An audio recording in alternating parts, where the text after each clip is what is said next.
तो हम देखते हैं कि सेलेस्टियल जो हैं 1 मिलियन ईयर्स अगो अर्थ पर आते हैं और उस वक्त जो है अर्थ के ऊपर इंसान नहीं होते हैं, बल्कि उस वक्त सिर्फ एप्स घूम रहे होते हैं। और उनको पता था सेलेस्टियल को कि इस रेस के अंदर जो है बहुत ज़्यादा पोटेंशियल है, ये बहुत जल्दी इवॉल्व कर जाएगी। तो हमने देखा सेलेस्टियल ने जो है दुनिया पे से कुछ प्रोटो ह्यूमंस उठाए, यानी कि उन एप्स को उठाया और उनको अपनी शिप्स के अंदर ले गए और उनके ऊपर एक्सपेरिमेंट्स करे।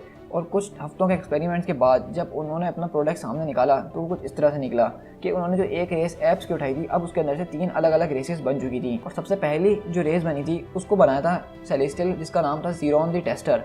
और उसने जो रेस बनाई थी उसका नाम था डिविएंट्स। और इसके साथ साथ दूसरा जो सेलेस्टियल था जिसने एक्सपेरिमेंट करा था उसका नाम था नज़ार द कैलकुलेटर। और उसने जो रेस बनाई उसने उसका नाम दिया इटर्नल्स।